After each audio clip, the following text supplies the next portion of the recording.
Assalamu alaikum everyone. A warm welcome to my YouTube family. Thank you so much for joining me today.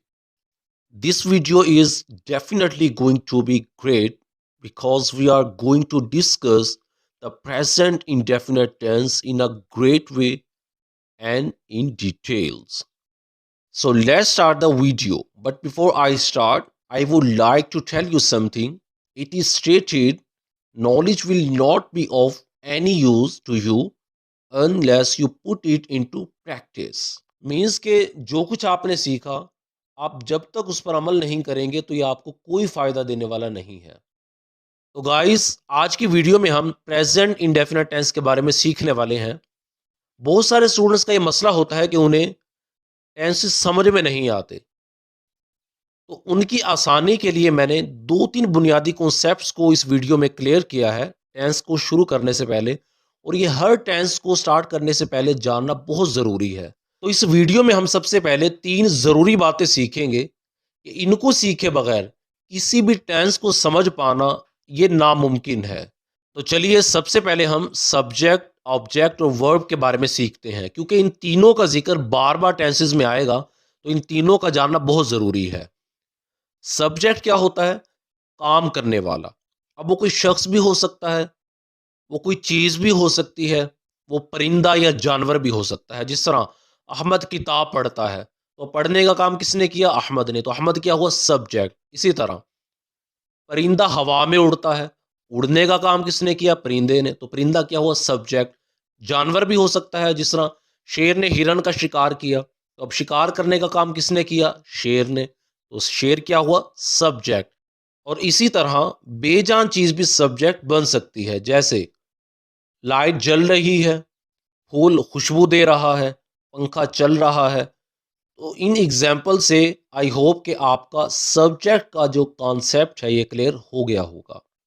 Subject के बाद अब हम object के बारे में समझते हैं। तो याद रखें कि काम जिस पर किया जाएगा उसे उर्दू में मफूल और इंग्लिश में ऑब्जेक्ट कहा जाता है।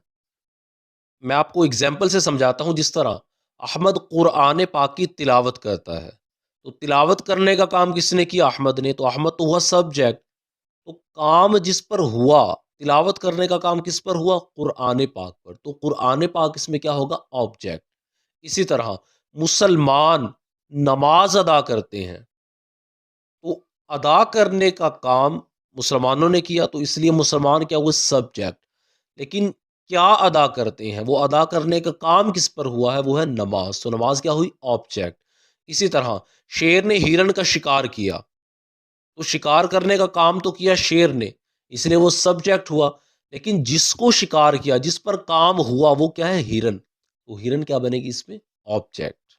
और लास्ट में हम वर्ब के बारे में समझते हैं। तो याद रखें कि सब्जेक्ट जिस काम को करेगा वो काम वर्ब कहलाता है। जैसे दौड़ना, खाना, पीना, सोना, पढ़ना, लिखना, जाना, आना, बैठना, उठना, तो ये सारे के सारे वर्ब्स कहलाते हैं। आइए अब हम सीखते हैं कि प्रेजेंट इंडेफिनिट टेंस किस सिचुएशन में यूज़ किया जाता है। तो नंबर वन, आदात यानी हैबिट्स के बारे में बताने के लिए आप प्रेजेंट इंडेफिनिट टेंस का यूज़ करेंगे। जिस तरह मैं सुबह जल्दी उठता हूँ, I get up early in the morning. वो कुरान पाक की तिलावत करती है, she recites the Holi Quran. अब इस टेंस के सेकंड यूज़ की तरफ चलते हैं। यूनिवर्सल ट्रूथ्स के बारे में बताने के लिए भी इस टेंस का यूज़ किया जाता है, यानी ऐसे हकायक जो सबके नज़दीक दुरुस्त माने जाते हैं, आप उनको इस टेंस के ज़रिए बयान कर सकते हैं। जिस तरह सूरज मशरिक से तुलू होता है, the sun rises in the east. 2 और 2 4 होते हैं, 2 and 2 मेक 4। और इसी तरह इस टेंस का यूज़ पसंद नापसंद के बारे में बताने के लिए भी किया जाता है। फॉर एग्जाम्पल, नूर चॉकलेट पसंद करती है, नूर लाइक्स चॉकलेट। मैं उसे पसंद नहीं करता, आई डोंट लाइक हिम। तो पसंद नापसंद के बारे में बताने के लिए भी इस टेंस का यूज़ किया जाता है। और इसके बाद ये बात अच्छी तरह से समझ लें कि 12 टेंसेस में से हर टेंस 4 तरह के सेंटेंसेस पर मुश्तमिल होता है। बाज़ सेंटेंसेस सिंपल होते हैं, बाज़ में किसी काम की नफ़ी की जाती है, बाज़ में किसी काम के बारे में पूछा जाता है, बाज़ में नफ़ी और सवाल दोनों मौजूद होते हैं। फॉर एग्जाम्पल, वो यूनिवर्सिटी जाता है, ये सिंपल हो गया। वो यूनिवर्सिटी नहीं जाता है, ये नेगेटिव हो गया। क्या वो यूनिवर्सिटी जाता है, इंट्रोगेटिव। क्या वो यूनिवर्सिटी नहीं जाता है, नेगेटिव प्लस इंट्रोगेटिव। ये चार तरह के सेंटेंसेस हर टेंस के साथ आएंगे। अब हम प्रेजेंट इंडेफिनिट टेंस की पहचान के बारे में सीखते हैं। तो अगर उर्दू जुमले के आखिर में ता है, ती है, ते हूँ, ता हूँ वगैरह ये आ जाए, तो उमूमन ये जुमला प्रेजेंट इंडेफिनिट टेंस का होता है। फॉर एग्जाम्पल, वो क्रिकेट खेलता है, तो अब देखें ता है उर्दू जुमले के आखिर में आ रहा है, तो ये प्रेजेंट इंडेफिनिट टेंस है। इसी तरह वो बहुत अच्छा खाना बनाती है, तो यहाँ पर ती है आ रहा है, तो ये प्रेजेंट इंडेफिनिट टेंस की उर्दू में पहचान है। तो कोई जुमला आपके सामने आ जाए उर्दू का जिसके आखिर में ता है, ती है, तेहूं वगैरह में से कोई भी आ जाए, तो आप समझ जाएंगे कि ये प्रेजेंट इंडेफिनिट टेंस का सेंटेंस है, जुमला है। पहचान मालूम करने के बाद प्रेजेंट इंडेफिनिट टेंस के सिंपल सेंटेंसेस को बनाने के लिए चार उसूल जहन में रखें कि सबसे पहले सब्जेक्ट आएगा, उसके बाद वर्ब की फर्स्ट फॉर्म और आखिर में ऑब्जेक्ट यानी मफूल लगा देंगे। फॉर एग्जाम्पल, वो सेब खाता है, तो अब आपने सबसे पहला काम क्या करना है, सब्जेक्ट पुट करना है। सब्जेक्ट इसमें है वो, क्योंकि ये काम करने वाला है। हम पीछे सुन चुके हैं कि सब्जेक्ट वो होता है जो काम करने वाला हो। तो अब खाने का काम किसने किया है, वो ने, तो वो की इंग्लिश है ही। उसके बाद हमने वर्ब की फर्स्ट फॉर्म पुट करनी है, और इसमें वर्ब क्या है, खाना, और ईट वर्ब की फर्स्ट फॉर्म है। आखिर में क्या करना होता है, ऑब्जेक्ट यानी मफूल लगाना होता है। तो मफूल इसमें क्या है, ऑब्जेक्ट क्या है, सेब।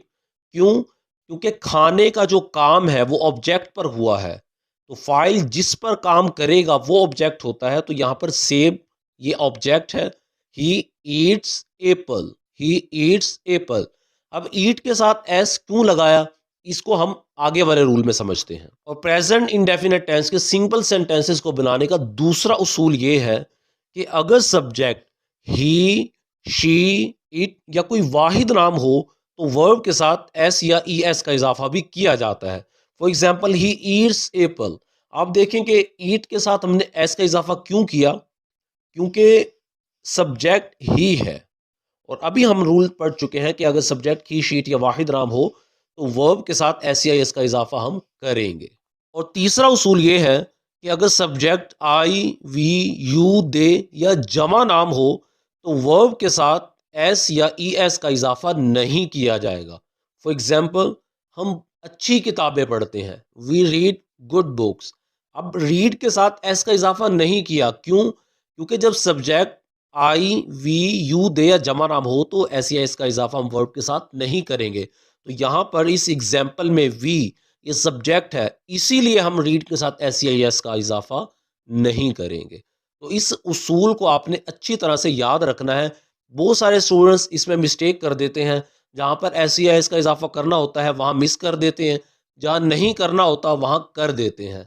इन थ्री रूल्स को याद करने के बाद लास्ट रूल ये याद रखें, जैसा कि हम सीख चुके हैं कि अगर सब्जेक्ट ही, शी, इट या वाहिद नाम हो, तो वर्ब के साथ एस या ई एस का इजाफा करते हैं। अब कहां पर एस का इजाफा करना है, कहां पर ई एस का इजाफा करना है, ये भी तो सीखना है। तो उसूल से इनमें रखें कि अगर वर्ब के आखिर में X, S H, C H या ओ हो, तो फिर हम वहां पर ई एस का इजाफा करेंगे। बकिया हर जगह पर हमने एस का इजाफा करना है। इस उसूल को समझने के लिए आप इस एग्जाम्पल को देखें। Ali goes to market.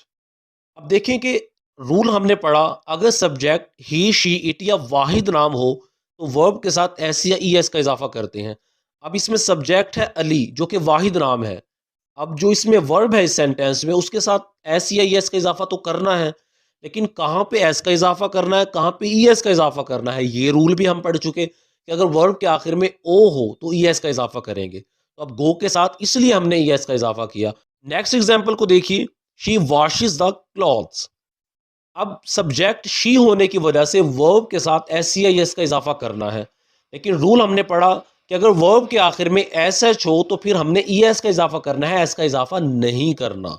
तो शी वॉशेज द क्लॉथ्स, क्योंकि असल वर्ब था वॉश, एस एच था आखिर में, तो ई एस लगा दिया, washes, she washes the clothes. Next example की तरफ देखें, ही रीड्स गुड बुक्स। अब ही है सब्जेक्ट, इसलिए वर्ब के साथ एस या इसका इजाफा तो होगा, लेकिन अब यहाँ पे एस का इजाफा ही क्यों किया, ई एस का इजाफा क्यों नहीं किया? क्योंकि ई एस का इजाफा जस्ट वहां पर करते हैं जहां वर्ब के आखिर में ओ, एक्स, सी एच या एस एच हो, लेकिन यहां तो डी है आखिर में, इसलिए जस्ट एस का इजाफा करेंगे।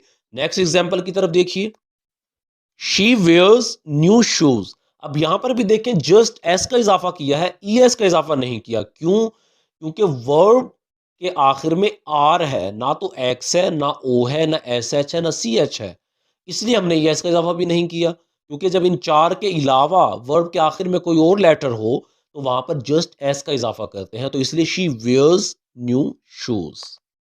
तो गाइस, आखिर में इन तमाम रूल्स को अप्लाई करने के लिए ये एग्जाम्पल्स आपके सामने हैं। वो क्रिकेट खेलता है, तो आप देखें कि उर्दू सेंटेंस आपके सामने आया और इसके आखिर में ता है, आप समझ जाएं कि प्रेजेंट इंडेफिनेट टेंस है और है भी सिंपल। क्यों? कि सिंपल सेंटेंस वो होता है जिसमें कोई नफी ना हो, कोई सवाल ना हो। तो इसमें किसी किस्म की कोई नफी नहीं है, कोई सवाल नहीं है, बल्कि पॉजिटिव सेंटेंस है, इफार्मेटिव सेंटेंस है। वो क्रिकेट खेलता है, ता है से आप समझ जाएंगे प्रेजेंट इंडेफिनेट टेंस। अब पहला रूल हमने क्या पढ़ा था बनाने का तरीका, उसमें पहला रूल था सबसे पहले सब्जेक्ट, तो सब्जेक्ट है इसमें वो, क्योंकि खेलने का काम वो ने किया है तो ही आ गया। उसके बाद वर्ब की फर्स्ट फॉर्म, तो वर्ब है जी इसमें खेलना, प्ले, और इसके साथ एस का इजाफा भी करेंगे। क्यों? क्योंकि जब सब्जेक्ट ही, शीट या वाहिद नाम हो तो वर्ब के साथ एस या ई एस का इजाफा करते हैं। ई एस का इजाफा क्यों नहीं किया? क्योंकि प्ले के आखिर में ना तो एक्स है, ना सी एच है, ना एस एच है, ना ओ है, इसलिए जस्ट हमने एस का इजाफा किया। और बनाने के तरीके में थर्ड स्टेप क्या था? वर्ब की फर्स्ट फॉर्म के बाद ऑब्जेक्ट लगाना होता है, तो ऑब्जेक्ट है इसमें cricket, he plays cricket. Next example की तरफ देखिए, वो तरह तरह की किताबें पढ़ता है।